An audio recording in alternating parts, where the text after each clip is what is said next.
America and Iran are at war. That's what it is. And I'm going to make the case that these journalists are lying to you, and the politicians might be telling you the truth for once. They do some coverage and some backtracking, but they are telling you the truth, as much as they hate to admit it. And I know this might surprise you that journalists would ever lie. Of course, everybody knows they love to tell the truth. Articles from Slate, The New Yorker, The Rolling Stone, and The Wall Street Journal all claim Trump and his administration have failed to support the why for this war.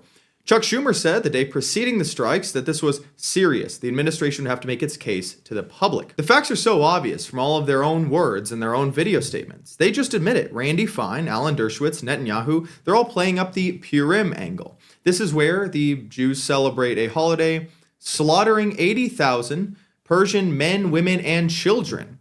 CNN and the Business Standard both published articles detailing the Jewish religious significance of these strikes falling on Purim. They're killing Haman, the man who meant to destroy all of Israel, because Iran, of course, is developing nukes to destroy all of Israel. Don't have present-day intelligence on what progress they had made towards rebuilding nuclear weapons. There was no imminent threat to the United States of America. All of these people are publicly telling America's biggest news audiences that they're killing Amalek, and it's an amazing sight. Nobody will question it publicly. Netanyahu says, we read in this week's Torah portion, remember what Amalek did to you. Amalek attacked the Israelites, and they're forced to expunge any memory of Amalek from all of history. Now, we're going to get into that later in this video. 1 Samuel 15:3, now go and smite Amalek. Utterly destroy all that they have. Spare them not. Kill all of them. Slay both man and woman, infant and suckling, ox and sheep, camel and ass. In fact, the ancient Israelites are punished for taking war prizes. Remember what Amalek did and act. We read in this week's Torah portion, remember what Amalek did to you. We remember and we act. That is Netanyahu and the Jewish celebration. Yoram Hazony, the host of the National Conservative, says on Twitter, just came back from reading the Megillah, the book of Esther, in a synagogue. There's never been a Purim like this, not in 2,500 years. They are telling you that this is about the Jewish religious celebration. And of course, American dispensationalist Christians are celebrating this too. I don't think he understands how much Americans would hate if they knew they were being dragged into war over fulfilling the mitzvah of Purim, which is what CNN said it was. Literally everyone, including Marco Rubio, Pete Hegseth, Speaker of the House Mike Johnson, Tom Cotton, and President Donald Trump have implied or directly stated this is being fought for Israel. First is it was abundantly clear that if Iran came under attack by anyone, the United States or Israel or anyone, they were going to respond against the United States. We knew that there was going to be an Israeli action. We knew that that would precipitate an attack against American forces. And we knew that if we didn't preemptively go after them before they launched those attacks, we would suffer higher casualties. Israel was determined to act in their own defense here, with or without American support. Because Israel was determined to act with or without the U.S., our Commander-in-Chief and the administration and the officials I just named had a very difficult decision to make. They had to evaluate the threats to the U.S. Israel faced an existential risk, and they were prepared to strike Iran alone. If that happened, Iran was very likely to target our troops. Had we not done that, Iran would have had a very powerful nuclear weapon within 1 month. We did it. It was great timing, but, and you've been able to see that too. The other thing was Barack Hussein Obama made maybe the worst deal I've ever seen, because he gave all power in the Middle East to Iran. He went the exact opposite way, and I terminated that. If I didn't terminate that deal, they would be sitting with a massive nuclear weapon 3 years ago, which would have been used already on Israel at least. Israeli TV's Mike Wagenheim whines that the Secretary of State Marco Rubio is giving the game away by confirming that the war on Iran was for Israel, possibly the most damaging comment for Israel. Well, it's true.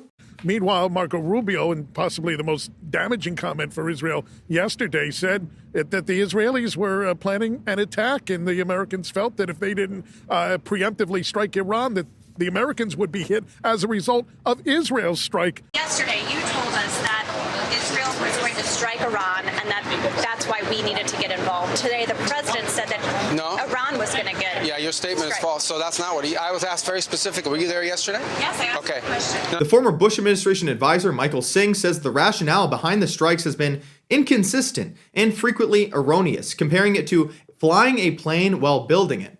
No, this is a complete rationale to them. These people fully believe in securing the objectives of Israeli politicians and the Jewish religion. Senator Tom Cotton says that Iran has been an imminent threat to the United States for 47 years. Iran has posed an imminent risk to the United States for 47 years. I am wondering if he knows what the word imminent means. If we're at war for 47 years, why haven't we been fighting them for 47 years? In fact, if you'll recall, the United States and Israel used to supply weapons and material aid to Iran, especially before Operation Opera, where there were strikes in Iraq. Secretary Pete Hegseth says, we didn't start this war, but we're going to finish it. We didn't start this war, but under President Trump, we are finishing it. We did start the war, though. We did a preemptive strike.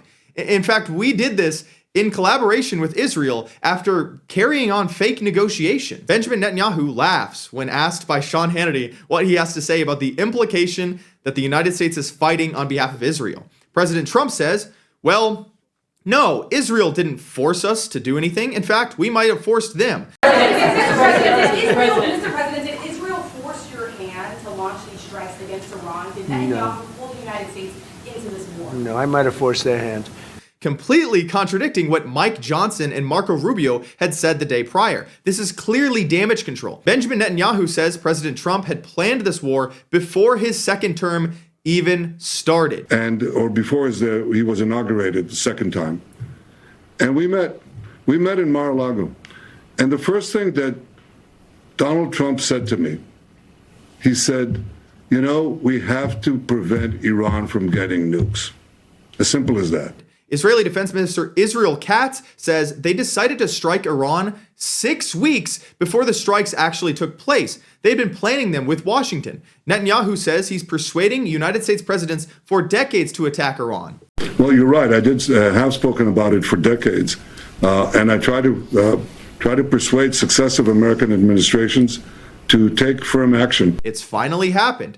If we don't persuade these politicians, who will? We could see hints of this when President Trump, J.D. Vance, and even Pete Hegseth were making statements to this effect in 2024 on the campaign trail. Now, maybe this media is trying to hurt the Republicans for the midterms, or it's simply telling the president and his administration to work on the optics and propaganda in order to justify the war, because they know there will be blowback if the American public sees that we're fighting a pointless war. I don't think the conflict will be a failure by American standards, but it's not a win because it in no way serves America's interests. It was a failure from the moment that we agreed to it because it was completely done for Israel. Destroying some missile launchers and naval ships that would never in a million years actually be pointed at the American landmass, all for the existence of Israel, is meaningless, and it is not a true metric of success if we're measuring it by that. Jared Kushner and Steve Witkoff, two Zionist Jews running the United States negotiations, were responsible for this nonsense to begin with. They admitted on Sean Hannity that they demanded Iran to dismantle its entire navy so the United States could have free reign in the region. They would never meet these demands. Of course, these negotiations were set up to fail, and there's no wonder that they never actually made any agreement. If it hadn't been for them handing over all of their nuclear material, dismantling everything, handing over all of their missiles, stopping all military production, handing over their navy, and dismantling all of their defenses, then, well, we're going to have to destroy them. So it's either destroy your entire country's capability of defending itself or be destroyed. Well, of course they're going to choose to fight. The Wall Street Journal reports that Trump is open to supporting armed Iranian militias after speaking with Kurdish leaders in Iran. He also previously said, if this coup fails, if this regime change fails, it's the fault of the Iranian people. Well, clearly he wants to arm terror groups. Actually, the United States has been doing this for more than 20 years, arming the MEK and funding and training them and storing them in Albania and paying the Albanian government to do so.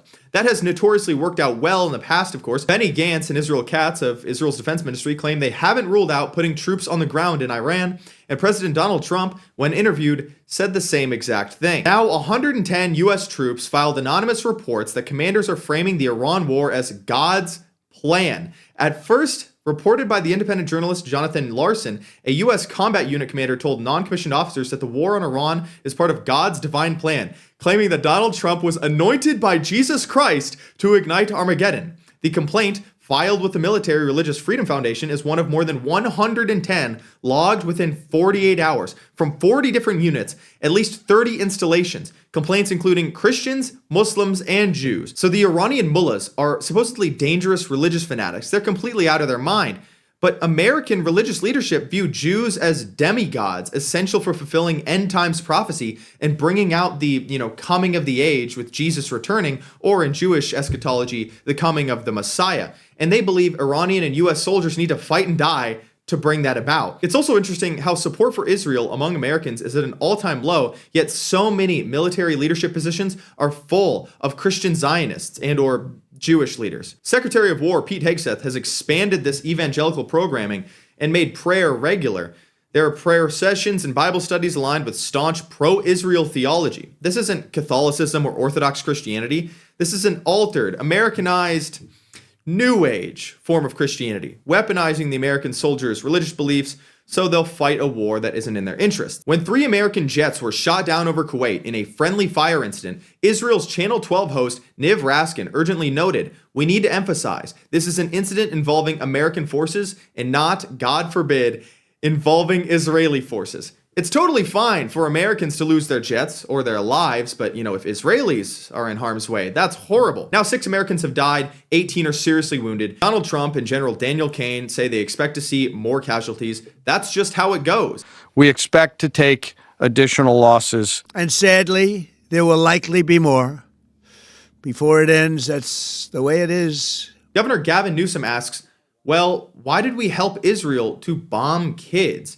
And he says it in no uncertain terms. To kill children, young girls at a school? After it was confirmed that Israeli munitions struck a girls' school, killing 51. Now, Israeli propagandists like Hillel Fuld tried to overtly lie and claim, well, Iran said it was their own munition, when no such admission was ever published and he had no source for this claim. So, while dozens of journalists and Democrat politicians ask why this war is being fought, elected officials in both Israel and the United States are telling the public this is being done for religious purposes, to fulfill end times prophecies.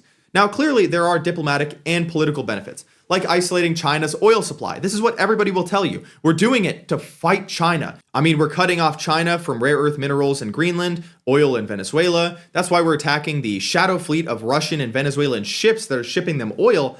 But we can also see the United States but the majority of China's oil supply and energy is not in jeopardy. And even if we successfully enact regime change and install a puppet dictator, clearly we can see the clean break memos securing the realm objective from 1996 is coming to fruition, where every single nation mentioned by the Israeli Central Department at the time has had a major war or regime change, Iran simply being the most recent of these developments.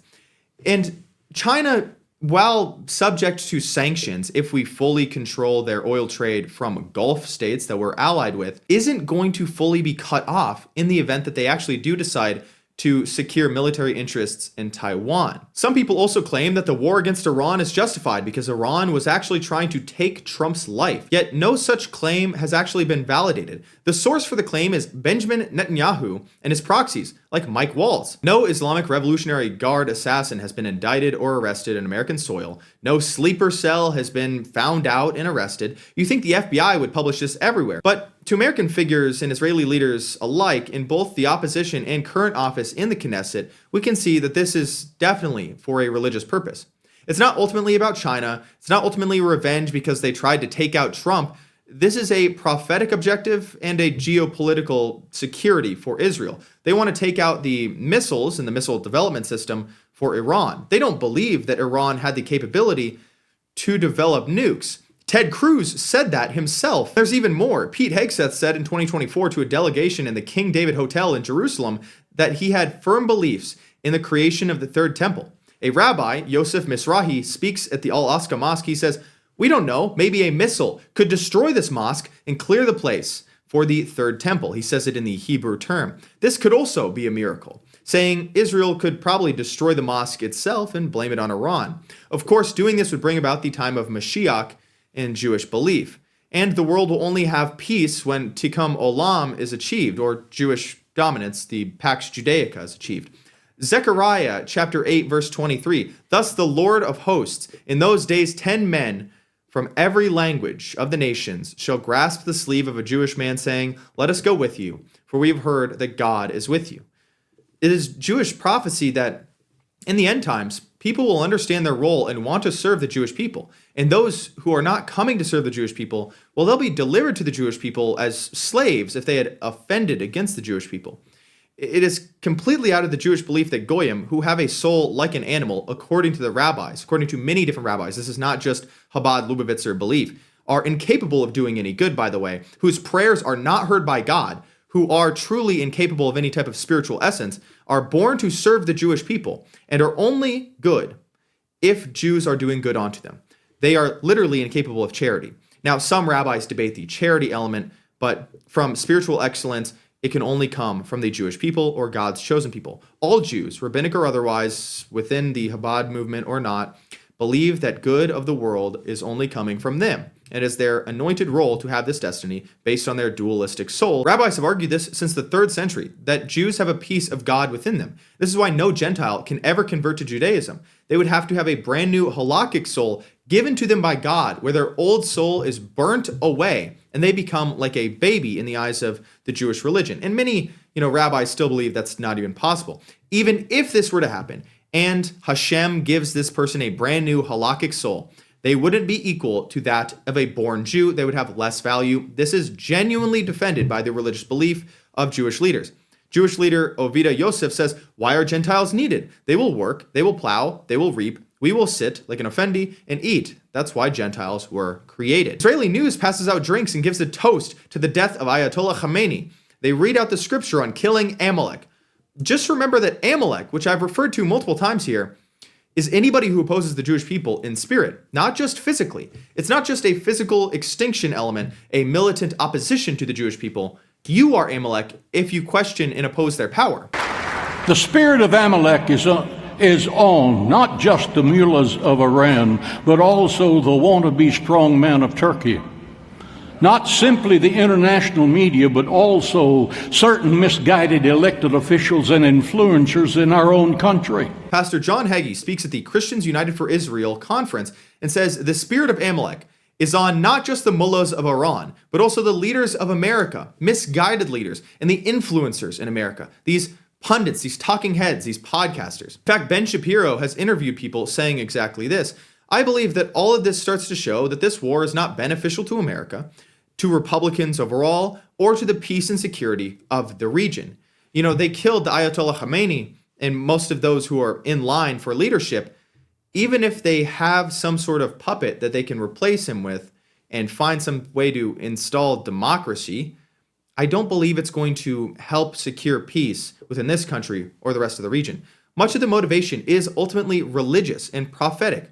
Other than the geopolitical desire for destabilization and the objective of clearing a threat to Israel, Israel is becoming a regional hegemon, but they're also trying to bring about some form of religious belief. All of the prophetic things that are going to take place are like dominoes closely stacked to each other. And once the first domino falls, the others will fall. The emergence of the Antichrist, the tribulation period, the Battle of Armageddon, the second coming, the millennial reign of Christ, heaven and earth become one. And somewhere in that prophetic scenario is the invasion of Magog with her ally Persia. So if you like this research, please follow my YouTube. I have a lot more to offer, and I do want to start posting far more often. I really appreciate all of you who watch to the end. Save it, share it with a friend. This is hard to make. It does take a very long time to edit.